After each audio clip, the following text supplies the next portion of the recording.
In the bustling town of Ijebu-Ode, nestled in southwest Nigeria, lived a bright and curious 10-year-old girl named Adebisi. She lived with her parents, Mr. and Mrs. Ajibade, who were well-respected business owners in the community.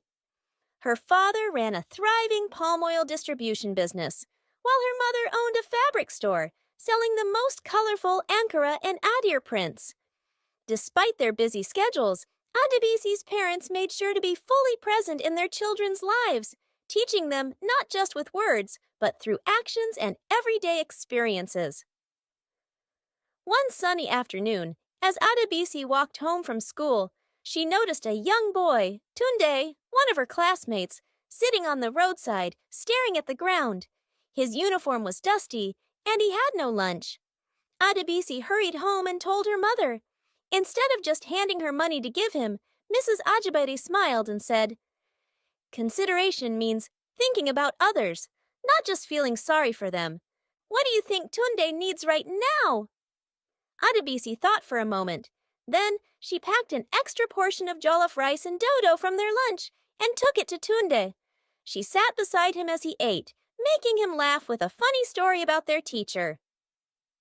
When she returned home, her father said, "Being considerate is not just about giving, but making sure people don't feel alone." That day, Adebisi learned that small acts of kindness could make a big difference. One Saturday, Adebisi helped her mother in the fabric shop. A wealthy woman walked in, admired a fabric, and asked, "How much is this?" Before her mother could respond, Adebisi blurted out, "And 10,000. Her mother smiled gently, but later said, "Adebisi, do you know why I didn't answer immediately?" She shook her head. "In business and in life, you must be aware of yourself before reacting. I watch my customers' expressions, listen to their words, and then decide the best approach. If I had rushed, I might have either overcharged her or lost a sale." Adebisi realized that thinking before speaking and understanding one's emotions were important.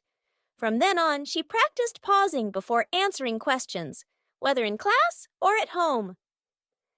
One evening, her father returned home looking tired but happy. He had just finished a big palm oil supply deal. "Baba Seyun offered me extra money under the table to cheat on the measurement," he told the family. "But I refused. I will never trade my integrity for quick money." Adebisi was confused. "But, Daddy, wouldn't that have meant more money for us?" Her father nodded.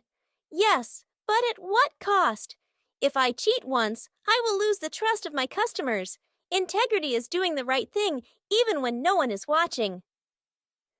The next week at school, Adebisi's teacher, mistakenly, gave her an extra mark on a test. Her friends said, "Just keep quiet, nobody will know." But Adebisi remembered her father's words. She raised her hand and told the teacher about the mistake. Her teacher smiled and said, "That's integrity, Adebisi. I'm proud of you." The values that shaped her. As Adebisi grew, these lessons stayed with her. Consideration made her a compassionate friend. Self-awareness helped her make wise choices, and integrity ensured she stayed honest and trustworthy. Her parents weren't just providing for her needs, they were shaping her character through love, presence, and everyday lessons. One day, she would grow up to run her own successful business, just like them. But more importantly, she would carry these values with her, values that would make her a light in the world. The end.